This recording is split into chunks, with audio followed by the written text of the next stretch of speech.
Como nós vimos na outra aula, a química é essa ciência que desvenda os mistérios da matéria. E essa matéria é formada por aquelas pecinhas pequenininhas chamadas de átomos. Bom, então eu preciso entender, conhecer o que o átomo faz, pensa.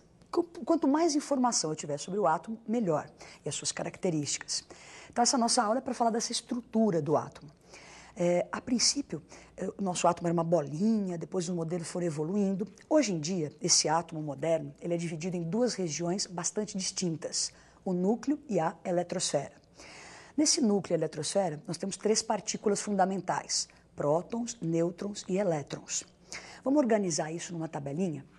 Então, essas partículas têm massa, têm carga, então vamos organizar isso. Então, no núcleo estão os prótons e os nêutrons. Prótons com carga positiva e massa 1. Nêutrons com carga 0 e massa 1. A eletrosfera, estão girando lá os elétrons, partículas de carga negativa, e olha a massa do elétron, é quase que 2.000 vezes menor que a massa do próton ou do nêutron.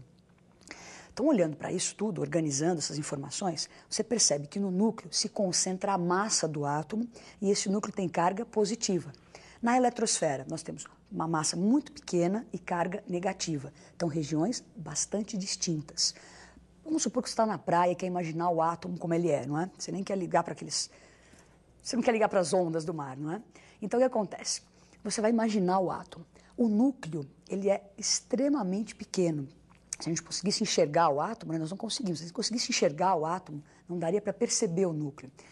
O núcleo ele é 10.000 vezes menor que o tamanho do átomo. Então é aquela coisinha pequenininha, perdida no além, não é? Então a eletrosfera é uma região imensa ao redor desse núcleo bem diminuto. Então vamos pensar um pouquinho. Se o núcleo é tão pequenininho e concentra quase que toda a massa do átomo, eu posso dizer que esse núcleo é absurdamente denso, e ele é. Então, olha, regiões distintas. Um núcleo muito denso, com carga positiva, a eletrosfera pouco densa, com carga negativa.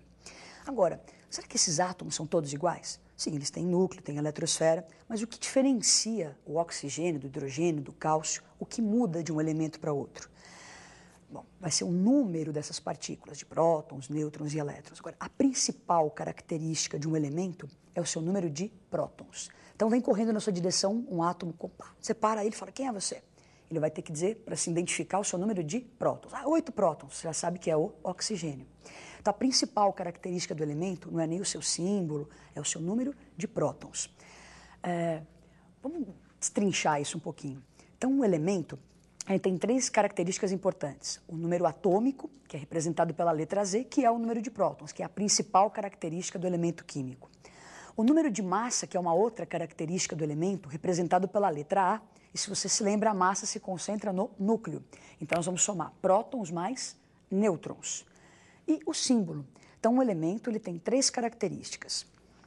O número atômico, que é a principal, o número de massa e o seu símbolo. Como que a gente organiza, como é que se representa um elemento químico? Estou nas viagens de férias em Paris, pego lá um livro de química em francês, é claro, para dar uma estudadinha, não é? E como é que vai aparecer, por exemplo, o átomo de alumínio lá na França? Será que é diferente aqui do Brasil? Não. A linguagem que nós usamos na química tem que ser uma linguagem universal, não é? Então, como é que se representa esse elemento químico? Então, vamos lá para um exemplo. Um elemento, para você representá-lo, tem o símbolo, o número de massa vai como se fosse um expoente, que pode ser à direita ou à esquerda. O número atômico está sempre à esquerda, como se fosse um índice. E vamos ver o exemplo do alumínio. Então, você estando na França, lá em Paris, vai aparecer da mesma forma que aqui. O Al, que é o símbolo do alumínio, 27, que é o número de massa, e o 13, que é o número atômico. Então, a massa 27, número atômico 13. Agora, essas informações a gente pode complementar.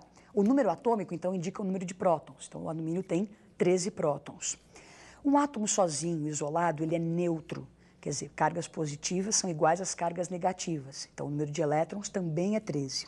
E para se determinar o número de nêutrons, eu pego a massa, que é 27. Lembra que a massa é prótons mais nêutrons. Então, pegamos a massa.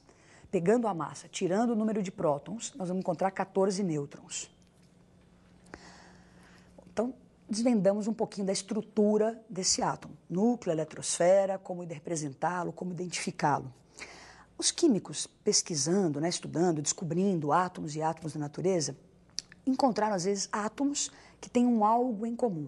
não são não são totalmente diferentes e não são iguais. Tem algo em comum, uma coisinha que une os dois. Então, comparando um ou dois átomos, você pode ter os isoátomos.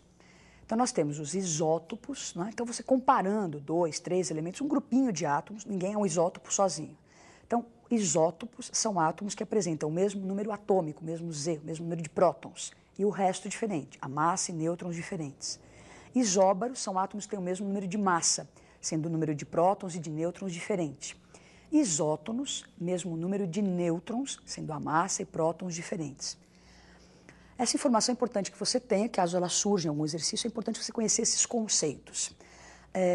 Isótopos são uma coisa interessante a gente lembrar deles, não é? Na natureza, a maioria dos elementos apresentam isótopos. E alguns desses isótopos podem ser radioativos. E no dia a dia, para tratamento de câncer, para detectar tumores, você pode usar esses isótopos radioativos. Por exemplo, quero fazer um mapeamento da minha tireoide, não é? Eu vou tomar lá uma dose de iodo radioativo, lógico, uma dosagem controlada, não é?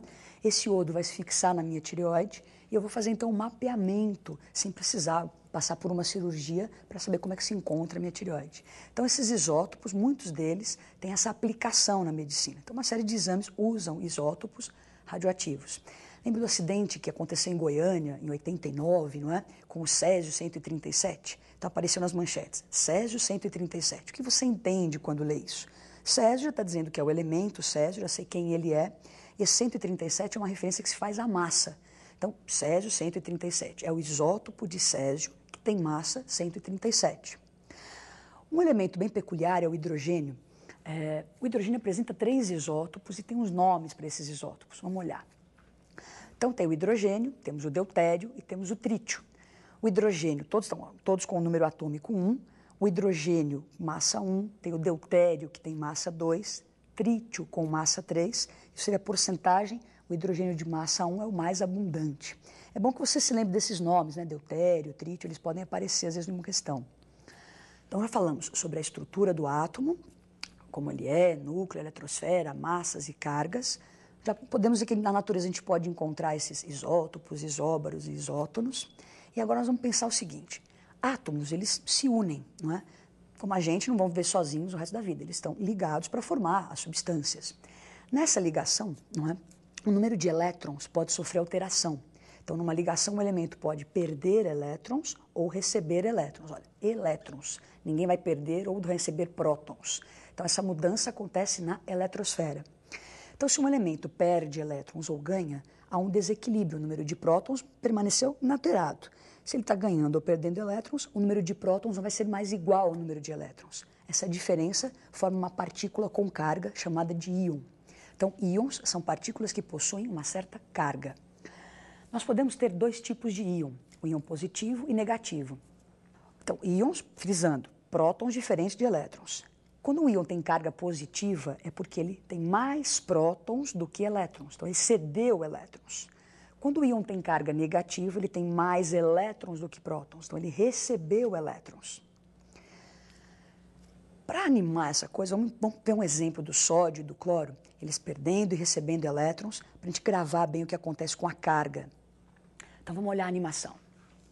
Então, está lá o átomo de sódio, um átomo eletricamente neutro, prótons igual a elétrons. De repente, ele perdeu um elétron. Se animou lá, conheceu um cloro maravilhoso e perde um elétron. Cede o elétron para o cloro. A hora que ele perde esse elétron, ele, sódio, vai ficar com uma carga, então, positiva.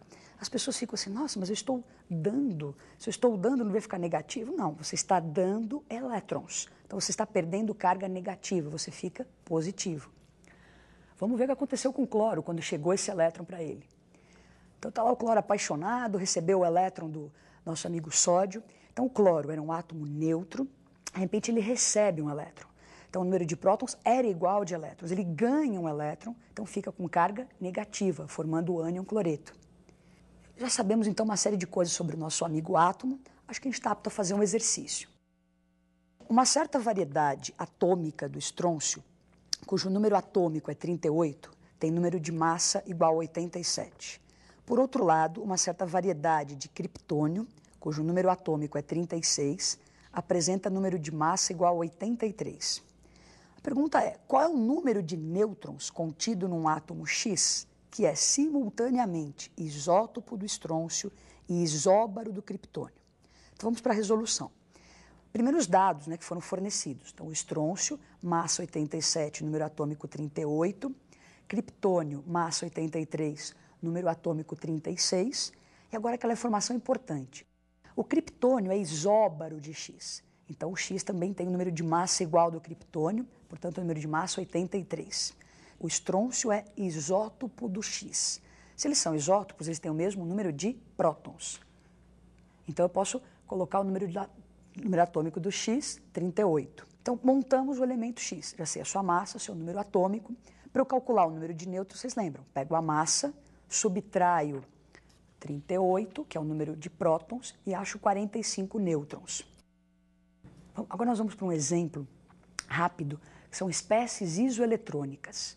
Vamos saber o que é isso, que às vezes pode aparecer em algum exercício esse termo, isoeletrônico. O que é isso, isoeletrônico? Iso mesmo, eletrônico, elétrons. Então, espécies que podem apresentar o mesmo número de elétrons. Vamos aprender a calcular isso. Então, nós temos 3 íons, o N3-, F- e o Al3+. N3-, o que significa esse 3-? Que ele recebeu ou doou, lembra? Carga negativa quer dizer que ele recebeu 3 elétrons. Carga lá, -1 do F, quer dizer que ele recebeu 1 elétron. E o 3+ quer dizer o quê? Que ele doou 3. Então, 7, 9 e 13 são os seus números atômicos, que são o número de prótons, que era igual ao número de elétrons quando esses átomos eram neutros. Então, o nitrogênio tinha 7 prótons e 7 elétrons, mas o 3- indica que ele recebeu 3 elétrons. Então, ele tem um total de 10 elétrons. O flúor, né, o F, ele tinha lá 9 prótons, 9 elétrons. Esse -1 indica que ele ganhou 1 elétron. Então, 9, se ele ganha mais 1, ficamos com 10 elétrons. O alumínio, ele tinha 13 prótons, quando o neutro tinha 13 elétrons.